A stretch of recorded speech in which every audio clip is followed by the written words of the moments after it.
There's Catholics and there's Lutherans, which are the main two.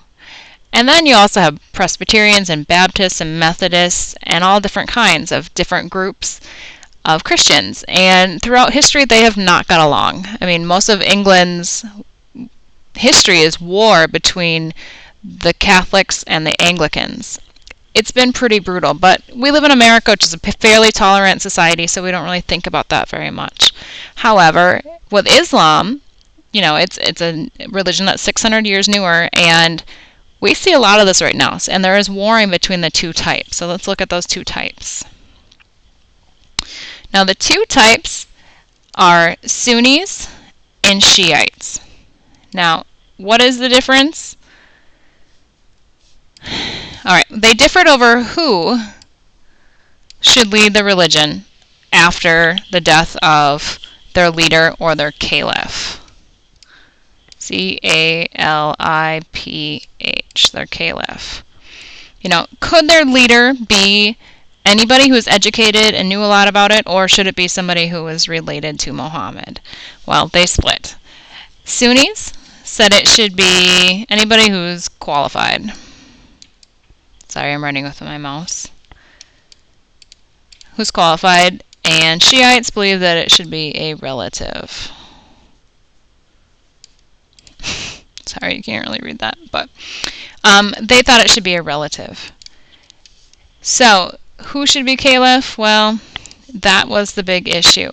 Now, so what is a caliph? A caliph, I guess, for Christians, the best frame of reference you would have is a pope. You know, somebody who kind of oversees the church and the people and the religion and the direction they're going. And they had this huge disagreement about it. And this fight was probably 1,500 years ago. So it's been a long time. Now, one country in the world specifically is Shiite, and that would be Iran. Iran is the largest Shiite country. They used to be a country called Persia, so any people that are Persian or speak Farsi, which could be in Afghanistan or parts of Iraq, will be this. Now, Sunni is everybody else, or the majority of people.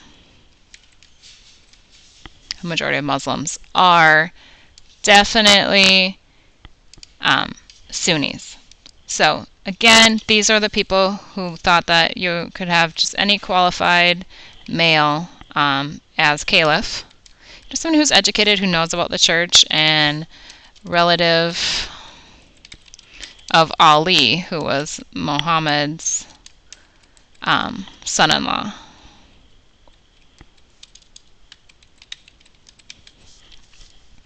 And this division is responsible for a lot of the things that we have going on in the world right now. If you think about how we are in Iraq, you know, Saddam Hussein is gone, but the war is not over. No, well, because you have Sunnis and Shiites arguing against each other. We have different ideas on how the world should be run, different ideas on everything, and of course they're warring. It's not that different from the Christians who were fighting other Christians in England and Ireland and a lot of Europe throughout time. You know, our country was founded by Puritans who were escaping England because of the religious persecution, and they were all Christians. So it's not that different. Now, another thing in this chapter, section 1, is the theocratic government. Now, that is quite different from what we have. The United States has a democratic government, and we are secular, or separate of church and state. You know, our secular laws are different from everything else. Your religious laws are not your secular laws. You know, you don't have to be a Christian to live in America. You don't have to be baptized. If you want to live with somebody before you're married, you know, a lot of religious people are not going to agree with that, but the government's not going to throw you in jail for moving in with somebody.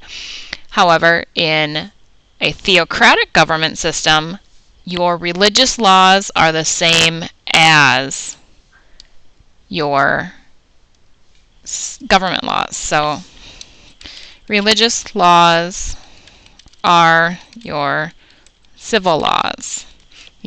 That's why in Saudi Arabia women aren't allowed to drive. Women must be separate from men.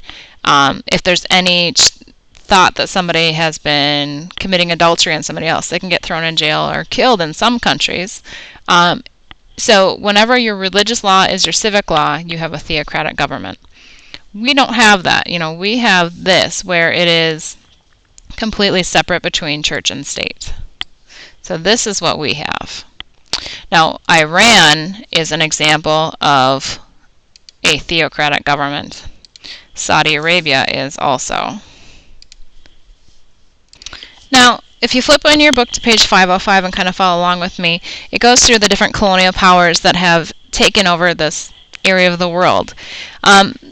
Towards the end of the 1600s, leaders in the Muslim nations were weak. At the same time, countries like Britain and France were pretty much taking over the world. I mean, think about America was colonized by Great Britain and France also.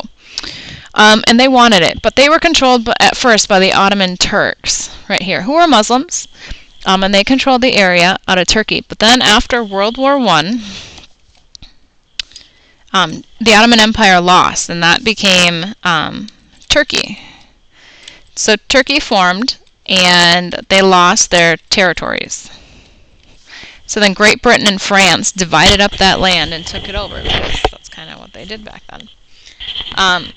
This is when they started taking over things like the Suez Canal and having a say in the region. And this is also when they discovered oil. The Europeans were very interested in oil, and they kind of did the research, and they found how to get it out of the soil, and that's really when it became a big deal. It wasn't until like the 1930s when it became a big deal.